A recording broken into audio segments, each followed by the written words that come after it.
Ah, o nosso papo hoje vai começar, eu quero com uma história que eu vou contar para vocês, é uma história a respeito de um grande mestre dos negócios hoje no Brasil, que ele começou a se envolver com o segmento de gestão, e principalmente gestão pela qualidade. E foi interessante que quando ele foi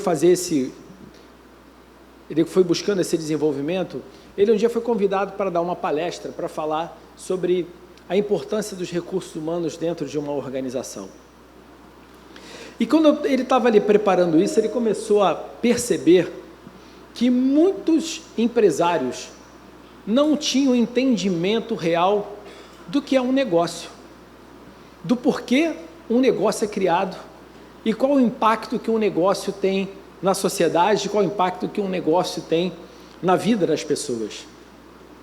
E eu estava vendo essa história, e eu resolvi compartilhar com vocês uma coisa que ele fez, porque ele entendeu que não era possível abordar determinadas coisas com um grupo de empresários e empreendedores sem que alguns conceitos básicos fossem alinhados entre todas as pessoas. Sabe aquela coisa que muitas vezes a gente vê quando alguém quer reorganizar uma organização, um time, fala assim, vamos voltar às bases, né? Vamos voltar às bases, vamos voltar àquilo que é a natureza do porquê a gente faz as coisas. E eu quero começar nosso papo hoje exatamente trazendo para vocês uma base, algumas bases a respeito do porquê nós fazemos negócios, do porquê que nós trabalhamos. A primeira coisa é que a gente trabalha por quê? Porque o objetivo da vida, ele é sobreviver de uma forma digna, segura e alegre. Faz sentido isso? Vocês concordam comigo? Quem aqui quer viver de uma forma digna, segura e alegre? Eu quero. E aí, por isso as pessoas atribuem valor a todo produto que satisfaz as suas necessidades de sobrevivência. Por que eu valorizo comida, bebida? Por que eu valorizo uma casa? Por que eu valorizo uma roupa? Porque essas coisas, elas têm a ver com esse meu desejo, com essa minha necessidade de sobreviver. Aí o objetivo então do trabalho, então, o que é? É produzir produtos, sejam eles bens ou serviços, para satisfazer as necessidades de sobrevivência das pessoas. Então, se eu como pessoa preciso de algumas coisas, comida, bebida, casa, roupa para sobreviver, alguém vai ter que trabalhar para produzir essas coisas que têm valor para a minha vida. Então, aí você entende que, portanto, todo o trabalho, ele deve estar diretamente conectado ao quê? Ao valor que é agregado para o ser humano, seja ele clientes, acionistas, empregados ou vizinhos. Ou seja, o que eu faço, o que eu realizo, o que eu produzo, precisa agregar valor para as pessoas que estão vivendo, que entendem que aquilo que eu estou entregando, seja um produto, seja um serviço, vai ajudar ela nessa necessidade de viver e de viver bem. Faz sentido isso para vocês, pessoal? Então, o que acontece? Aí vem isso, ó. Então, todo trabalho que não agrega valor para o seu semelhante, só agrega custo e, portanto, deve ser eliminado para o benefício de todos. Então, se eu tenho um trabalho que é feito, que não está agregando valor para ninguém, ele tem que parar de ser feito, porque ele está prejudicando aquele que faz, porque se eu faço alguma coisa que não tem valor para ninguém, ninguém quer aquilo que eu faço, e se eu produzo alguma coisa que ninguém quer, eu estou produzindo lixo, eu estou produzindo alguma coisa que não vai agregar em absolutamente nada, a não ser poluir o meu meio ambiente. Legal, gente? Então, o ponto é, isso aqui vai nos levar a muitas análises ao longo dessa noite. E aí depois, ele começou a falar sobre, então, o que é um negócio? Então, eu entendo o seguinte, se eu entendo que as pessoas querem sobreviver, e que para elas sobreviverem bem, elas precisam de produtos e serviços que agreguem valor à vida delas, e então o trabalho é processar os meios para que isso aconteça, o que é então um negócio? O que é eu ter um negócio? Então um negócio é o quê? Ele é um conjunto de pessoas que se unem para processar energia, materiais, e informação, ou seja, até conhecimento, proveniente da sociedade, e assim produzir produtos para satisfazer as necessidades de sobrevivência das pessoas dessa mesma sociedade. Então, ou seja, a gente se une, pessoas se reúnem, formam um negócio, falam assim, olha, nós vamos começar a pegar então as informações, as matérias-primas, as necessidades de serviço e vamos começar a construir coisas que vão produzir bens ou serviços que vão satisfazer a necessidade. Agora, é interessante o seguinte, quem é que diz para você o que precisa ser feito segundo isso aqui?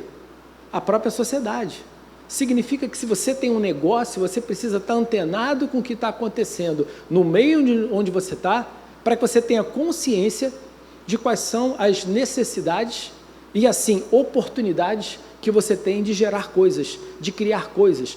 Às vezes você, no momento que está se relacionando com a sociedade, com pessoas, você começa a descobrir quais são as dores delas, quais são as carências que elas têm, e aí você começa a pensar, o que eu posso criar que vai solucionar essa necessidade dela? Se eu começo a perceber que a sociedade está demandando um determinado tipo de produto, seja ele uma roupa, seja ele um protetor solar novo, seja ele uma maquiagem, seja ele um serviço, eu preciso começar a entender isso para que eu possa, a partir daí, criar um negócio. Então, além disso, a gente entende então que um negócio, ele vive em função da sociedade, usando os recursos que vêm dela mesmo. Se eu fabrico alguma coisa, eu tenho que buscar matéria-prima que vem da sociedade. Se eu vou vender um serviço, eu preciso entender o que precisa a partir da sociedade. Então, se você tem um negócio, você precisa se relacionar com o meio onde você está. Então, a função de uma empresa, no final das contas, é o quê?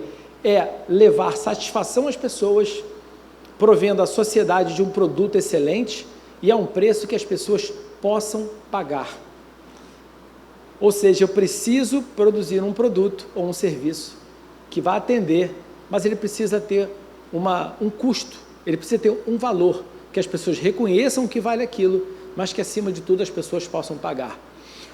Nós temos N histórias no mundo de produtos sensacionais, serviços sensacionais que foram criados, mas se tornaram tão caros, que nunca tiveram sucesso de mercado porque era impossível adquirir aquilo.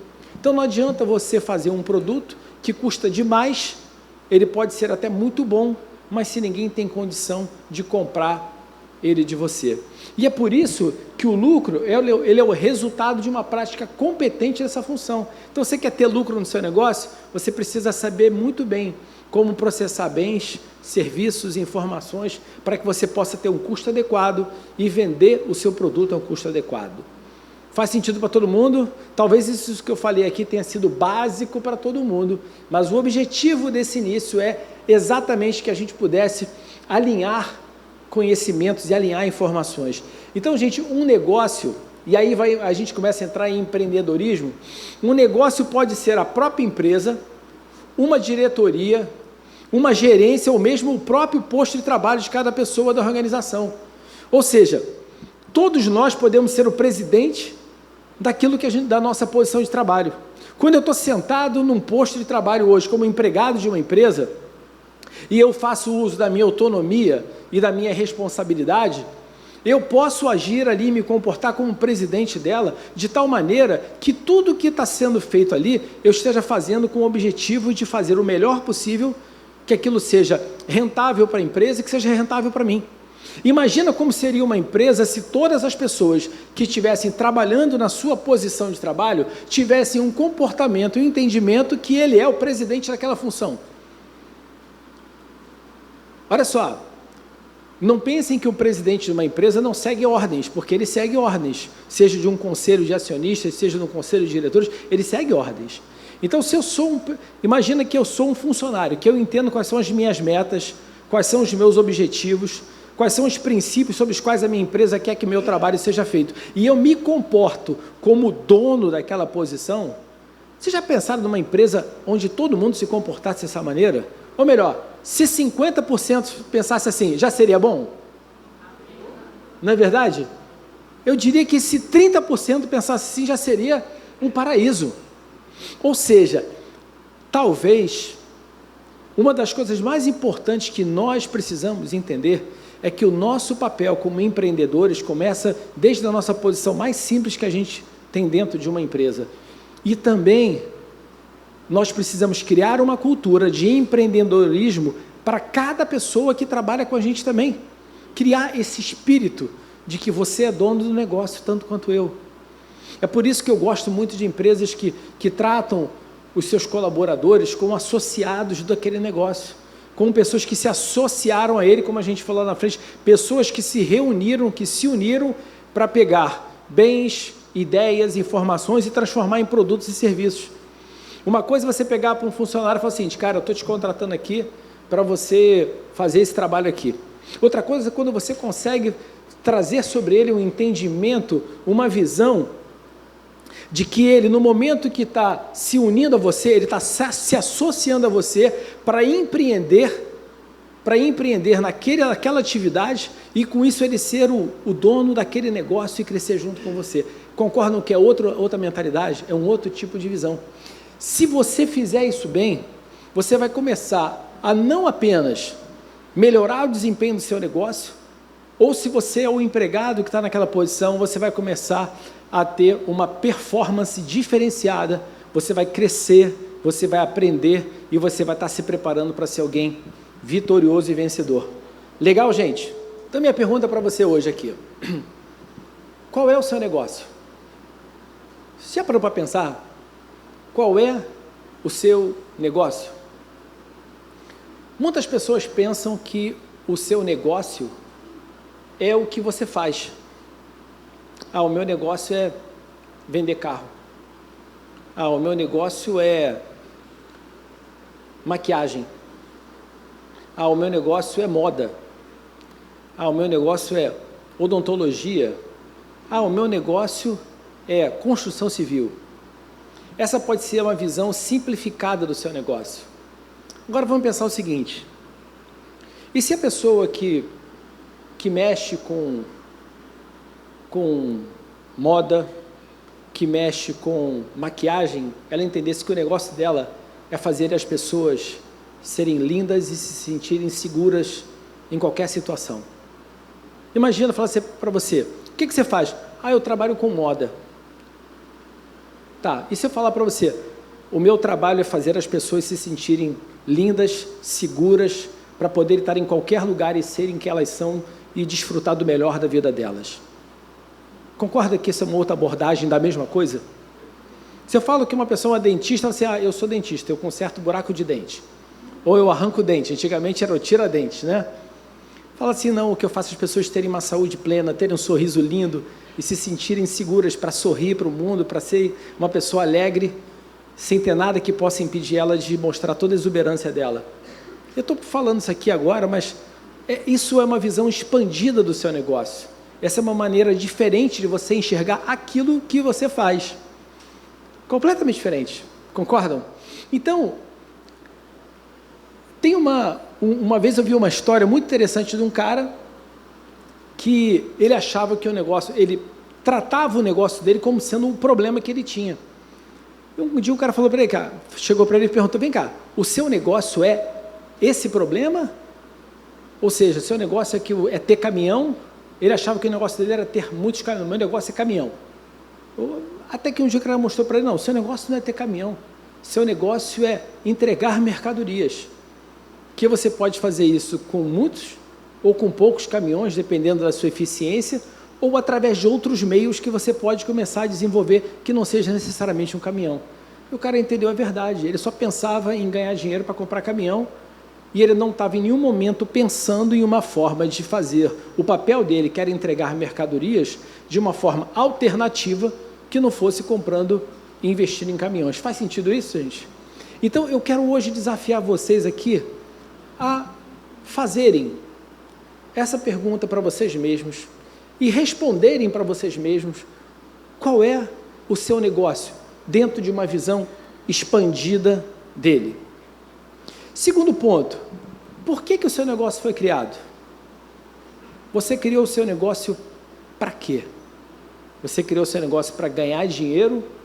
Você criou o seu negócio porque você tem uma causa por trás dele? Você criou o seu negócio porque você acredita que seu negócio ele pode ser importante para um grupo de pessoas? Eu achei muito interessante, eu estava escutando recentemente um palestrante falando, e ele estava contando o porquê que ele fazia o que ele fazia. E ele falou o seguinte: sabe por que eu trabalho dando palestras? Porque eu quebrei um dia.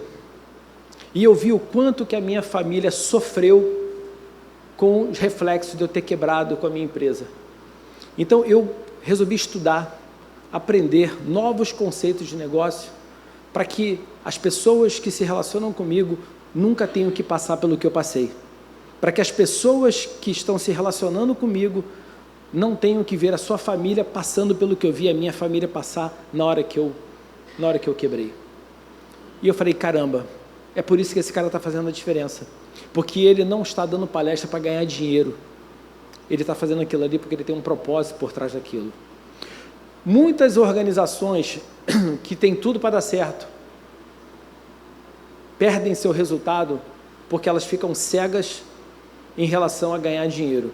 E quando você pensa apenas em ganhar dinheiro, você começa a literalmente perder muitas vezes sua capacidade de inovação, a sua sensibilidade e até mesmo o respeito que outros têm por aquela empresa.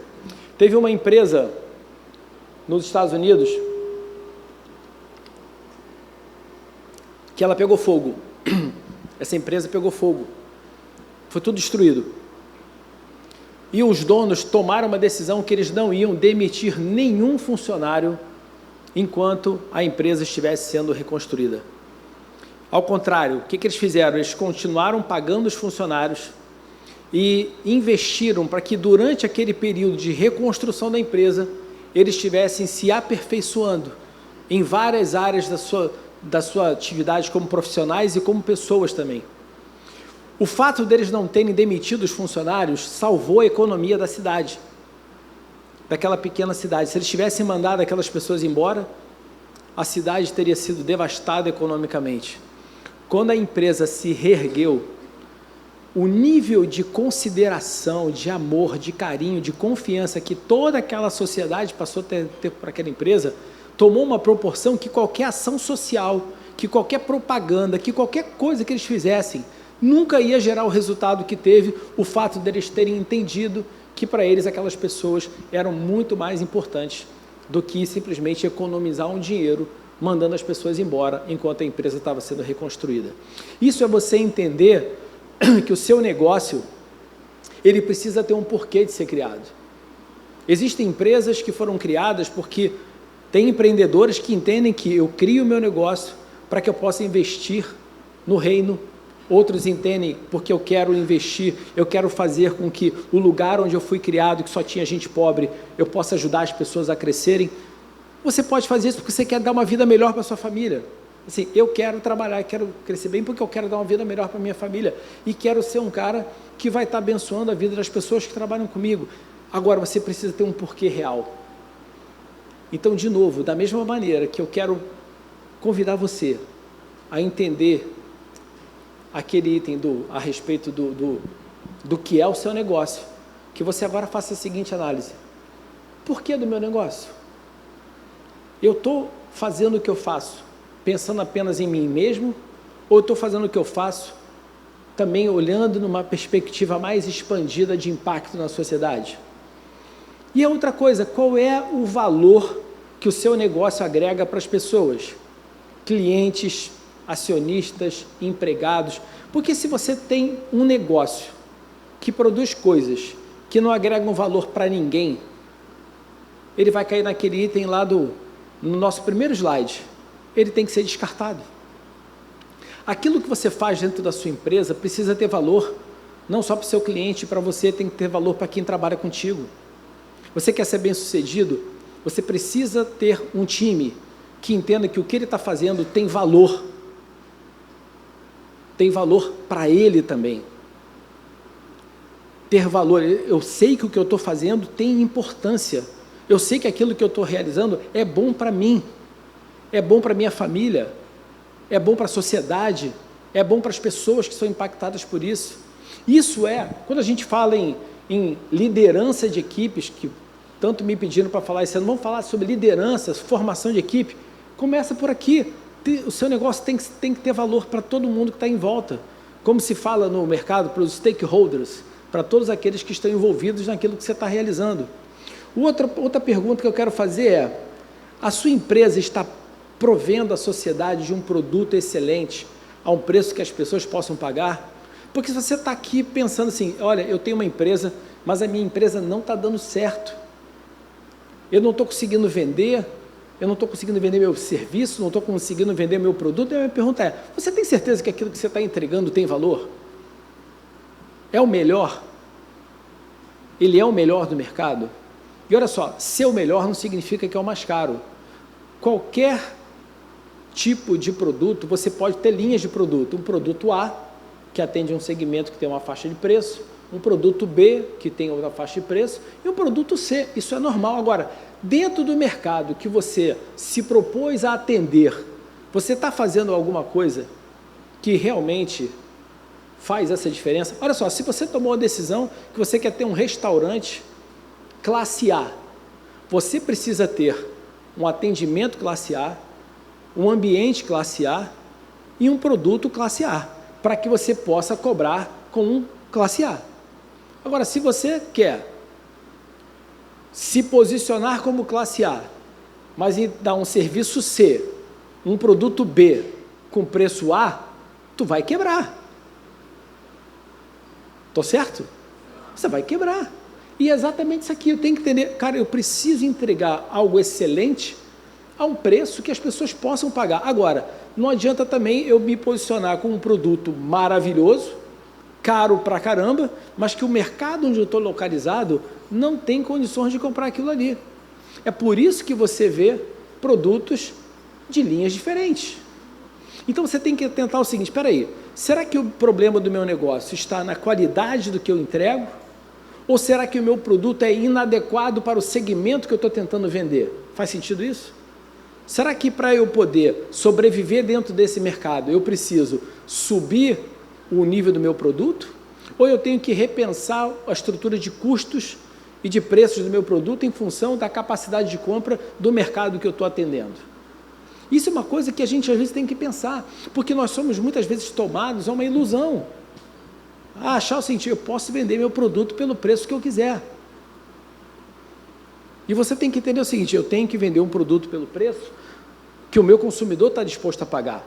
Tem uma máxima que mudou muito o mercado no início da década de 90, foi quando algumas empresas entenderam que preço não podia ser feito daquela maneira tradicional. Custo mais lucro é igual a preço. Pego o meu custo, boto quanto eu quero ter de lucro, e então eu calculo o meu preço. Elas começaram a entender o seguinte, não. O método é outro, é que lucro é igual a preço menos o custo.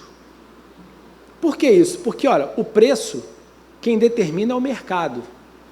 Quanto ele está disposto a pagar pelo produto. A variável que eu controlo é o custo.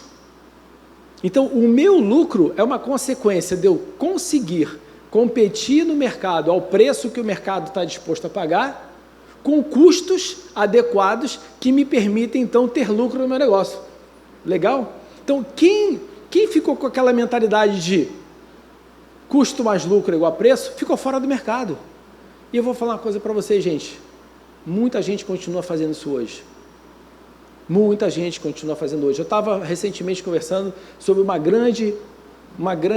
grande conglomerado de lojas de roupas que está começando a cometer, quer dizer, já está cometendo esse erro há um tempinho, que começou a marcar 8 vezes. Já viu isso? Pegou o custo e começou a marcar 8 vezes sobre o custo. Significa que o preço ficou alto demais. O preço ficou alto demais, a venda caiu. Aí o pessoal, está muito caro, então o pessoal não está comprando. Aí o cara apertou o fornecedor, tem que baixar mais o custo. Aí o fornecedor, não tem mais como baixar o custo, só tem um jeito, eu vou ter que mudar a qualidade do produto, então faz isso. Aí o cara não consegue mais vender pelo preço que ele vendia, porque ele não tem mais a mesma qualidade que ele tinha antes. Aí começa a entrar num ciclo de derrota. Então, no mundo dos negócios, nós precisamos ter sempre essa avaliação, essa visão. Eu estou entregando o melhor que eu posso a um custo adequado, tanto para quem está comprando, quanto para mim mesmo, de uma maneira que eu seja remunerado com lucro e a pessoa sinta que ela fez um bom negócio comigo? E aí vem a pergunta, o seu negócio é lucrativo? Porque se o seu negócio não é lucrativo, a primeira pergunta que você tem que fazer é em cima disso que a gente discutiu aqui agora. Eu estou gerindo meu negócio da maneira correta? Eu estou fazendo essa avaliação correta a respeito de quanto o mercado está disposto a pagar, quanto está custando o produto e por quanto que eu estou vendendo ele? Faça essa análise. Porque se você entender que você tem preço adequado, que você tem custo adequado, mas que ninguém está comprando seu produto, pode ser que seu produto já morreu, seu serviço já morreu, ele já se transformou em algo obsoleto e você está ali tentando. Imagina que seu negócio seja o seguinte, o meu negócio é curso de datilografia. Eu tenho o melhor curso de datilografia do Rio de Janeiro. Eu tenho máquinas IBM elétricas com esfera rotativa, né? Eu consigo capacitar, e o meu curso só custa R$10 por mês. Quem aqui ia fazer esse curso de R$10 por mês de máquina elétrica da IBM? Ninguém. Então não adianta você querer manter um curso de alguma coisa que morreu. Faz sentido isso, gente? Eu estou levando esse assunto na máquina de escrever, mas você tem que entender que as profissões estão mudando. As atividades estão mudando. Antigamente, o cara que regulava carburador, ele arrebentava a boca do balão. Hoje, se o cara não sabe mexer com injeção eletrônica e botar ali aquele equipamento, um scanner no carro e saber regular um cara por um scanner, ele está morto. Tem alguém aqui de Auto Center aqui que pode confirmar isso que eu estou falando? Não é verdade? O cara que, de repente, sabe mexer com carburador, ele pode mexer num segmento, num nicho específico agora de carros antigos, então, mas ele não está mais no grande mercado, ele tem que se reposicionar, ele tem que mudar de posicionamento. Então você tem que entender, eu estou no negócio correto? Eu estou na atividade certa ainda?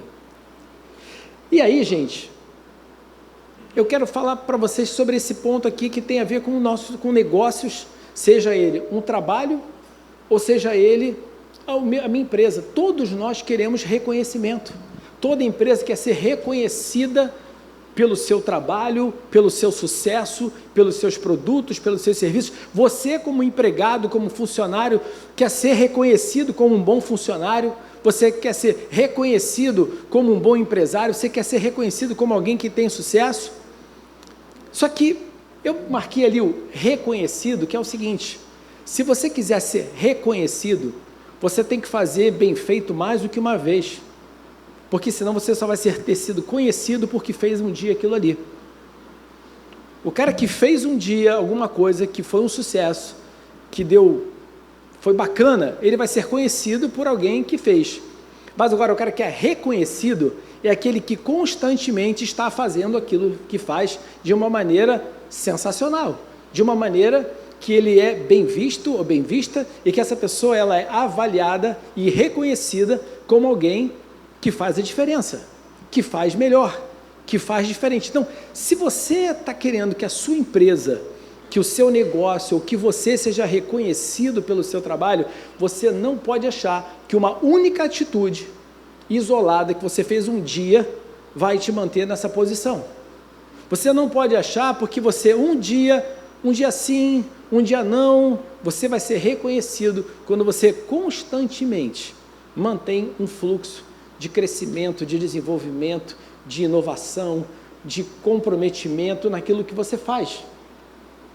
Então, quando a gente fala em empreendedorismo, a gente precisa entender que se eu quero empreender, eu preciso ter bases sólidas a respeito de empreendedorismo. Tudo isso que a gente falou Foi para trazer para você esse entendimento. Cara, você quer ser um empreendedor de sucesso? Entenda essas bases do que a gente conversou sobre o que é o porquê do trabalho, o que é um negócio, o que é o seu negócio, porquê do seu negócio. Ele faz ou não faz a diferença para que você possa, então, agora empreender. Então, o empreendedorismo fala de quê? Fala da disposição ou a capacidade de idealizar, coordenar e realizar projetos, serviços ou negócios. Ou seja, se você quer empreender, nós estamos falando efetivamente de negócios, de criar e executar negócios. Estamos falando aqui de idealizar, coordenar e realizar. Então você pode empreender. Uma manicure é uma empreendedora. Ela está empreendendo a atividade dela. Uma cabeleireira é uma empreendedora. Um cara que vai vender produtos de beleza, ele é um empreendedor. Alguém que resolve lavar roupa para fora é um empreendedor. Alguém que está fazendo comida para fora é um empreendedor, porque ela está fazendo o quê? Eu estou me dispondo. Primeiro, eu tenho que me dispor. Segundo, eu tenho que ter a capacidade de pensar o que eu vou fazer, coordenar e executar isso, transformar isso em alguma coisa. Isso é você empreender. Então, assim, o empreendedor não é aquele cara que fumou maconha podre na caverna da Cuca, ficou lá e eu tive uma ideia. Estou com uma ideia muito boa, sensacional. Ou aquele sonhador que sempre assim, cara, estou com um projeto, pô, muito bacana, mas nunca fez nada para que aquilo ali virasse realidade. Que nunca pagou muitas vezes o preço que é o de sair da sua segurança, que é o de pegar o seu dinheiro e investir, que é o de bater de porta em porta, que é o de conversar com uma pessoa, que é o de apresentar o seu projeto para um investidor, para que aquilo ali virasse realidade. Que nunca pegou aquele projeto no papel, colocou ele no papel e fez as contas para saber se ele é viável, se ele não é viável. Então, empreender significa todo esse conjunto de coisas. É a iniciativa de implementar novos negócios ou mudanças em empresas já existentes, geralmente com alterações que envolvem inovação e risco. Ou seja, você pode ser um empreendedor sem abrir um negócio. Você pode ser um empreendedor pegando alguma coisa que já está sendo feita dentro de uma organização e criando uma nova maneira de fazer aquilo ali. É o que a gente hoje chama do empreendedor corporativo. É o cara que está dentro de uma empresa, mas ele se comporta como empreendedor. É o cara que pensa fora da caixa. É aquele cara que a forma tradicional sobre a qual tudo foi feito não impede a ele de pensar uma nova maneira de fazer aquilo. É assim que você faz produtos melhores. É assim que você desenvolve serviços melhores. É assim que você tem custos mais adequados. É assim que você cria novas coisas que vão encantar as pessoas. Então, você pode empreender muitas vezes olhando o ambiente onde você está e pensando, como é que eu posso fazer isso aqui melhor? Como é que eu posso fazer isso aqui com menos recursos? Como é que eu posso fazer isso aqui de uma maneira mais simples para a minha empresa? Como é que eu posso fazer isso? Uma vez eu vi um negócio que eu achei muito bacana sobre processo. Eu trabalhei numa operadora de celular, onde constantemente nós lançávamos promoções que envolviam algumas regrinhas para que não houvessem fraudes. Então, toda vez que você fazia aquele tipo de campanha, você tinha que criar todo um processo para verificar se não estavam fraudando a promoção. Aí, um belo dia, numa apresentação de uma dessas campanhas, o presidente fez a seguinte pergunta: quanto vai custar a estrutura que vocês estão montando de antifraude disso aí? A gente fez lá a conta, vai custar uns 200 mil por mês. Ele falou, tá bom. Agora, qual é o percentual de risco de fraude que esse negócio tem? Acho que tem um percentual de 2%. Tá, pega esses 2%, calcula sobre a receita total e vê quanto é que está. Não dava nem 100 mil. Ele falou assim, deixa fazer fraude, é mais barato do que controlar tudo. O mais caro é a estrutura antifraude do que o risco da fraude.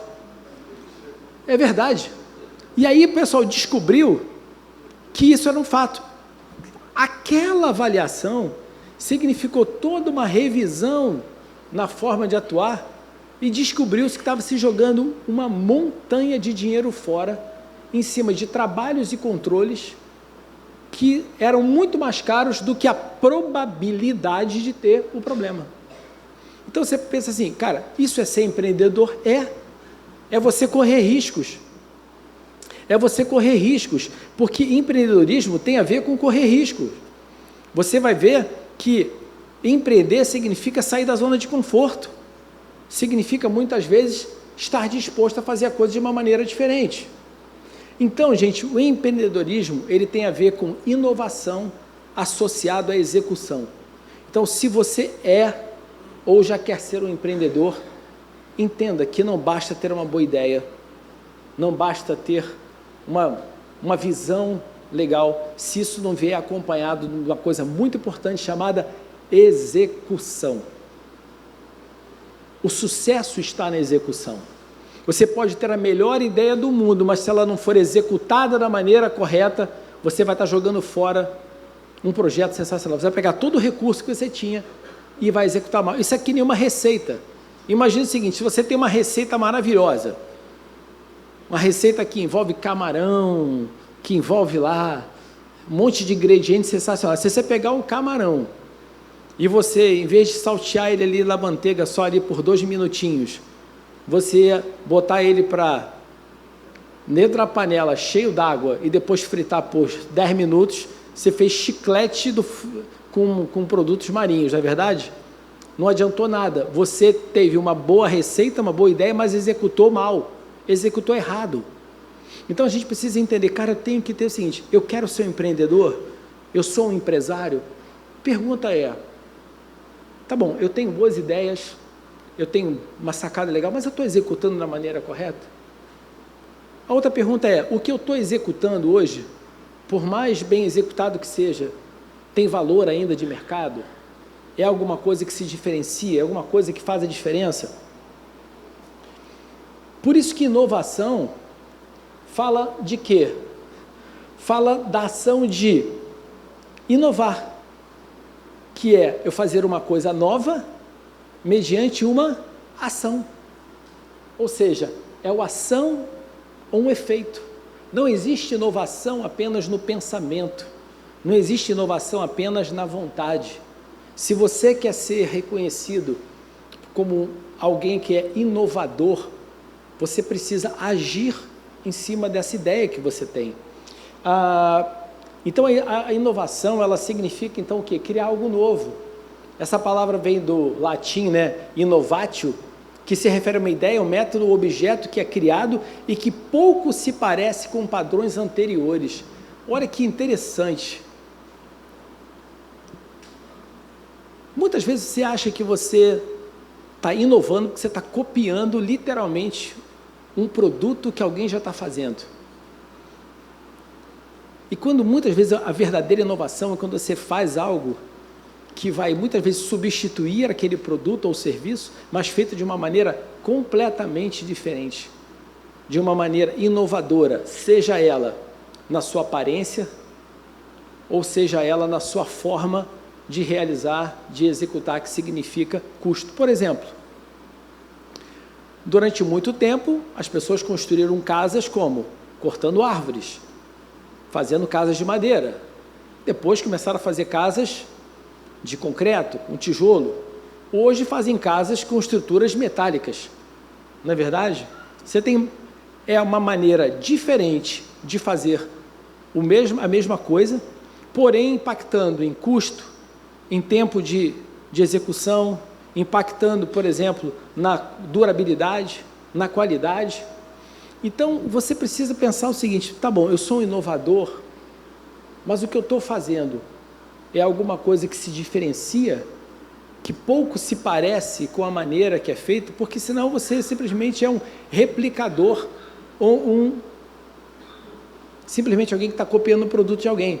É o processo que inclui as atividades técnicas de concepção, desenvolvimento, gestão e que resulta na comercialização de novos ou melhorados produtos ou na primeira utilização de novos produtos ou processos.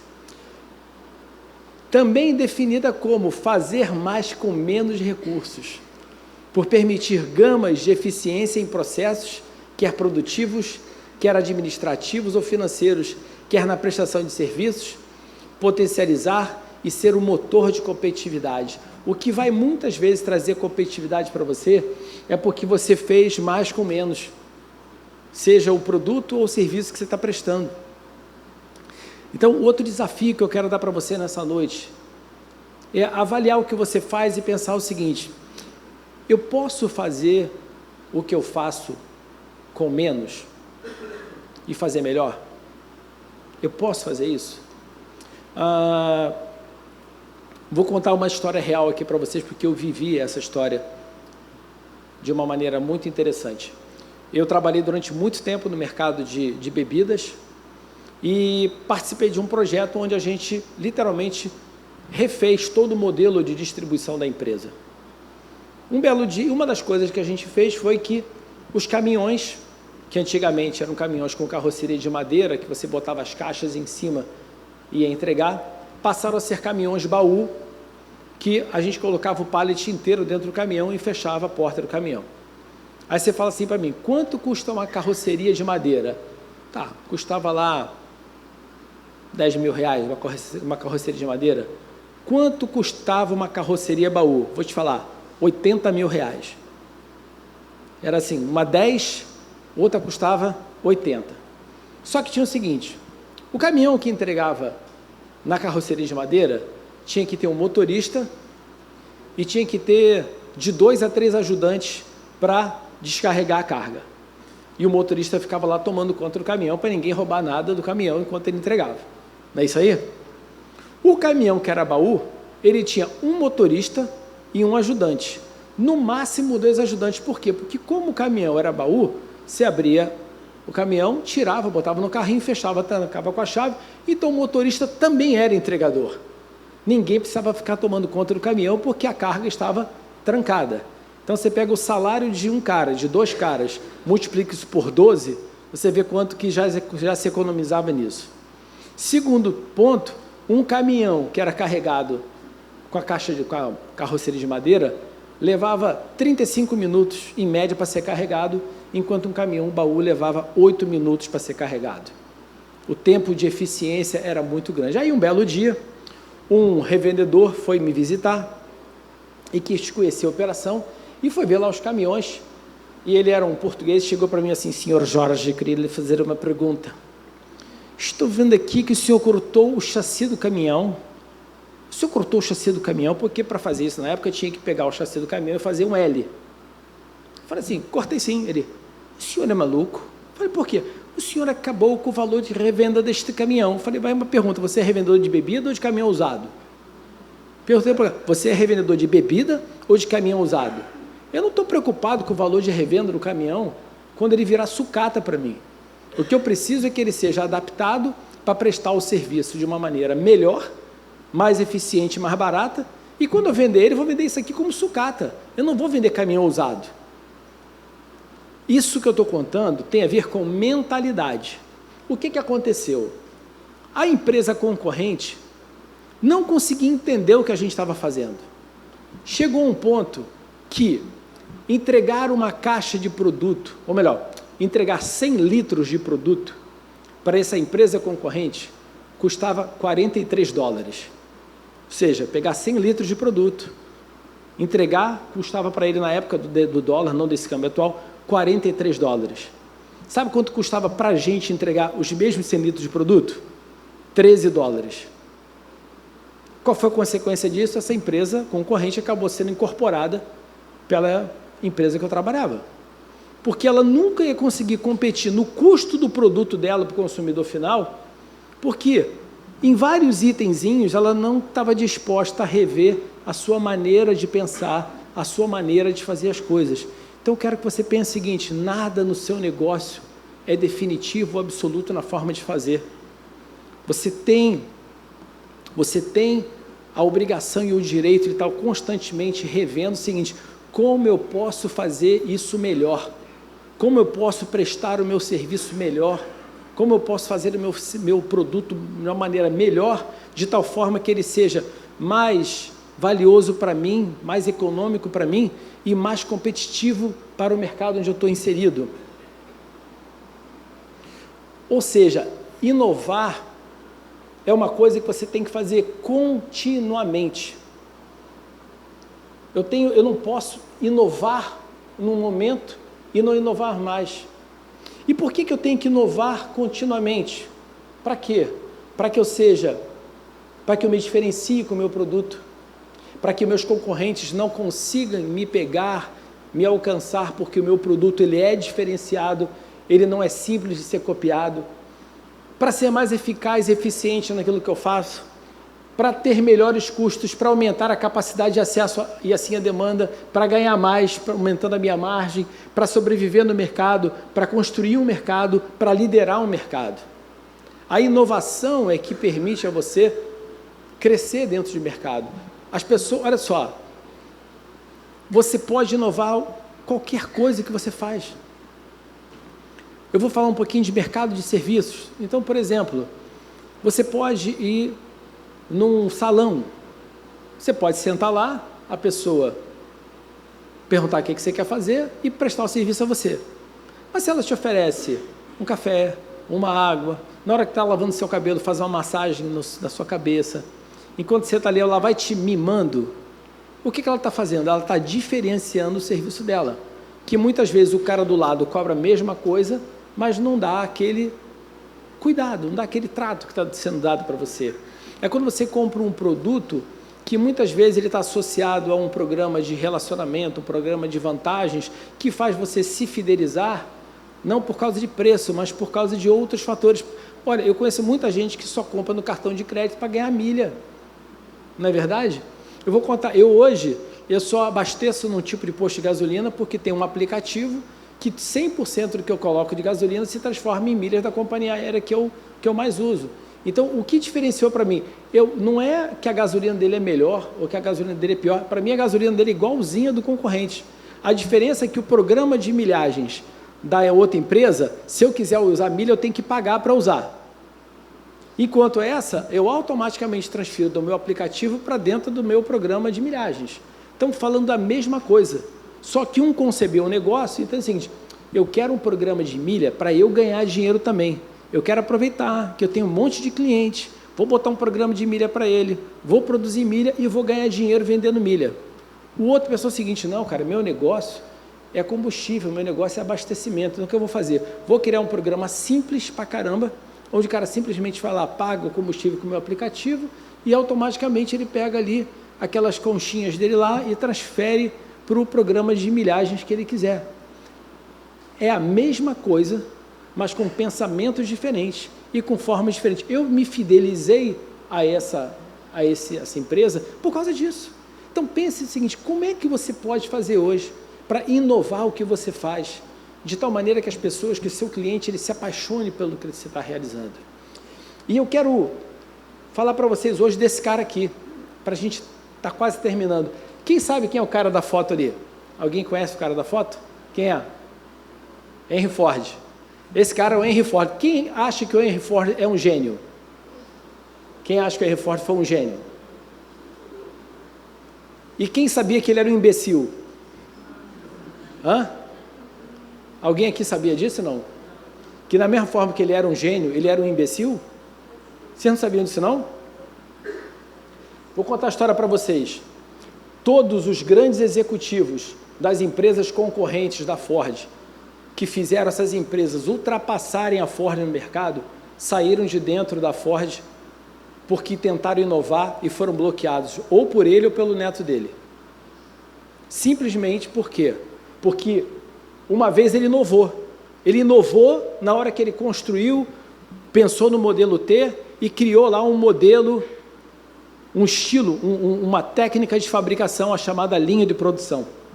Só que ele se apaixonou tanto por aquilo que ele criou naquele momento, ele achou que aquilo ali foi tão inovador que ele achou que aquilo era definitivo. Ele pensava o seguinte, o consumidor não precisa de um carro melhor. Uma vez o filho dele, que era o grande gênio mesmo, que acabou morrendo, falou assim, pai, agora tem um negócio chamado freio hidráulico.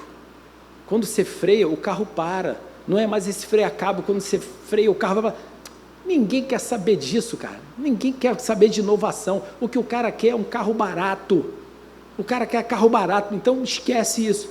Aí, todo o projeto que ele tinha, o cara se aborreceu lá, o engenheiro que trabalhava com o filho, foi embora, foi para a General Motors e fez um produto concorrente. Ele não percebia que o fato dele ter um dia inovado, ter feito alguma coisa diferente, não fazia com que aquilo ali fosse definitivo, por melhor que fosse.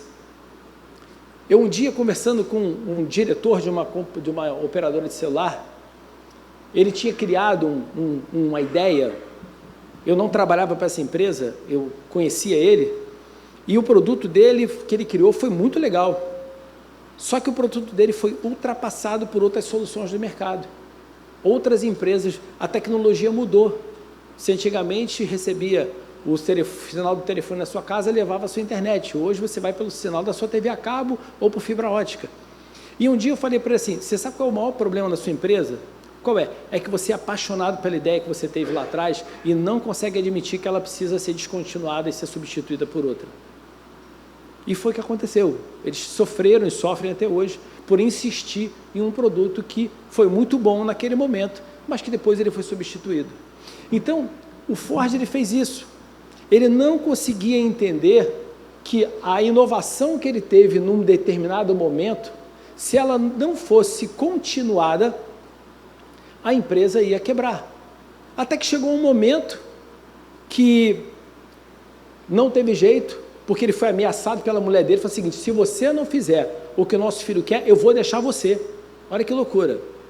Vou contar uma história rápida para vocês. Você sabe qual foi uma das coisas mais loucas que o Ford fez? Quando a imprensa disse que metade dos bebês americanos tinham sido produzidas na traseira de um carro, de um Ford T, ele mandou encurtar a distância entre os bancos para que ninguém mais pudesse usar o banco traseiro do carro para fazer bebê. Não estou brincando, é sério, porque ele é verdade. Ele fez isso, que ele achou um absurdo. Como é que estão usando meu carro para fazer uma coisa pecaminosa? Ele comprometeu o produto dele por uma crença que ele tinha na cabeça dele a respeito disso. É loucura, mas é verdade.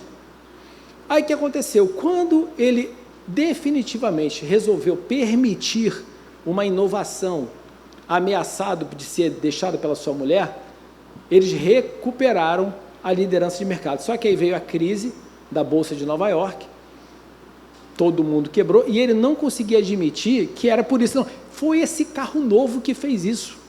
Se tivesse continuado a fabricar o meu modelo T daquele jeito, a empresa não tinha quebrado, ele não conseguia enxergar isso. Então era um cara que tinha uma visão enorme, teve uma visão sensacional para um momento, mas não conseguiu dar continuidade àquilo ali. Enquanto os seus concorrentes foram inovando, e engolindo a empresa dele ao longo do tempo. O exemplo que isso aqui traz para a gente é o seguinte: empresas vencedoras, profissionais vencedores, empreendedores vencedores, não são aqueles que inovaram um dia, nem apenas aqueles que inovarão um dia, são aqueles que inovam o tempo todo. Ou seja, inovar não é uma coisa que você fez um dia, ou que você apenas pretende fazer um dia. É algo que você, no dia que você fizer, se você não está inovando, e você entende que você vai inovar, ou seja, eu estou naqueles que inovarão, se você quiser se manter vencedor, você precisa continuar inovando o tempo todo. A igreja tem que pensar dessa maneira. Olha só, se a igreja mantivesse a sua maneira de ser dos séculos passados, eu tenho certeza que nem a metade de vocês estariam frequentando uma igreja hoje. Estou certo? Não é verdade? Por quê? A palavra não muda. A palavra de Deus ela é imutável, mas a forma de pregar ela, a forma de apresentar ela, a forma de fazer igreja, ela tem que evoluir de acordo com a sociedade. Eu tenho que falar uma linguagem que se adeque à sociedade atual. Olha só que coisa interessante. Vou dar um dado para vocês de mercado de Bíblia. O Brasil é o maior mercado produtor e consumidor de Bíblias do mundo. Vocês sabiam disso? O Brasil é o maior mercado produtor e consumidor de Bíblia do mundo. Hoje, no mundo, o que mais se produz é Bíblia em português. Só que, hoje, o maior desafio das editoras, das casas publicadoras de Bíblia, é entender que cada vez mais a Bíblia está se transformando na sua utilização diária em um produto digital. Pergunta é, quantos de vocês aqui vêm com Bíblia de papel para um culto? Muito pouca gente. A verdade é que cada vez mais o uso do produto está sendo digital. Então, pensar o seguinte, estamos falando da mesma coisa, que é a Bíblia, porém distribuída de uma maneira diferente. Eu escrevo para uma revista que um dia me pediram para eu responder uma pergunta de um consumidor, de uma pessoa que lia a revista, de um leitor. E esse cara mandou aquela pergunta afirmativa. O senhor não acha que é um absurdo essas pessoas que no momento sagrado do culto abrem mão do livro santo para usar um celular ao longo do culto para olhar a escritura sagrada? Assim, é aquela pergunta que o cara está afirmando, não está perguntando, ele está afirmando aquilo ali. E eu respondi para a pessoa assim, cara, o que importa na Bíblia é o conteúdo dela, não é a mídia no qual o conteúdo está inserido. Se fosse assim, a gente já tem que vir com blocos de pedra para dentro da igreja, correto? A gente já tem que vir com rolos de papiros para dentro da igreja. Ou seja, o que importa não é a mídia sobre o qual a mensagem está sendo colocada ou distribuída. O que importa é a mensagem. Então, a mídia, ela evolui ao longo do tempo. Então, durante um tempo, os dados eram em fitas magnéticas. Depois passou a ser aquele disquete grandão. Depois o disquete pequenininho. Depois foi para o CD. E agora está no pendrive. E agora está na nuvem. Não está em lugar nenhum. Não é verdade? Agora está na nuvem, não está em lugar nenhum. Aí você fala o seguinte para mim, o que mudou? A mídia mudou. O meio de transporte do conteúdo mudou, mas o conteúdo ele continua o mesmo. Então, a gente não pode se apegar a essas coisas. Eu vou contar uma história para vocês interessante sobre a Amazon. Eu estava estudando há um tempo atrás sobre a Amazon, e a Amazon, eu descobri uma coisa que a Amazon tem. A Amazon tem uma divisão de negócios que desenvolve novos conceitos de serviços e produtos para destruir os próprios produtos dela. Não é brincadeira, não. Alguém aqui sabia disso, não? Ela tem hoje uma divisão de negócios que desenvolve produtos e serviços para destruir os próprios produtos dela. Para quê? Para que ninguém faça isso que não seja ela. Então, então ela diz assim, cara, se alguém vai ter que desenvolver alguma coisa para me substituir, sou eu mesmo. Eu não vou ser substituído por um cara que pensou na minha frente, que olhou para mim e falou assim, eu vou detonar esse cara, vou criar um produto que vai substituir ele, vou criar um produto que vai tirar ele do mercado. Não, que se alguém vai tirar o meu produto e serviço do mercado, sou eu mesmo com uma coisa melhor ainda que eu vou fazer. Então, é isso que eu quero, nessa noite, deixar para vocês. Comece a pensar em tudo que a gente falou hoje e ver se de repente tem alguma coisa que você pode estar fazendo que vai substituir o que você faz hoje, em vez de um concorrente seu fazer isso, que vai diferenciar você de tal maneira que você vai ser reconhecido, porque você constantemente faz uma coisa que faz a diferença. E lembre que quando você inova continuamente, pensa o seguinte, eu vou inovar continuamente para fazer a diferença. Fazer a diferença onde? Fazer a diferença para as pessoas que trabalham com você, que são atendidas por você, para os seus clientes, fazer a diferença na sociedade, fazer a diferença nesse mundo. Jesus, ele veio ao mundo e fez tudo de uma maneira completamente diferente do que os religiosos esperavam. A forma dele apresentar Deus para as pessoas foi completamente diferente do que os religiosos esperavam. E é por isso que hoje Ele é quem é, Ele está onde Ele está, e a gente está aqui, e é por isso que hoje, aqueles 12 discípulos que Ele formou ali, fizeram o que fizeram com a propagação da palavra do Evangelho.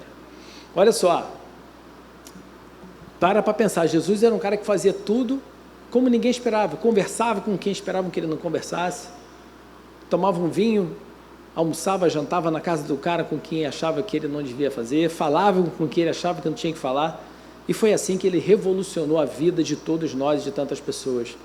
Então, a sua inovação, a sua maneira de fazer, ela pode e com certeza vai revolucionar a sua vida e a vida de outras pessoas, amém?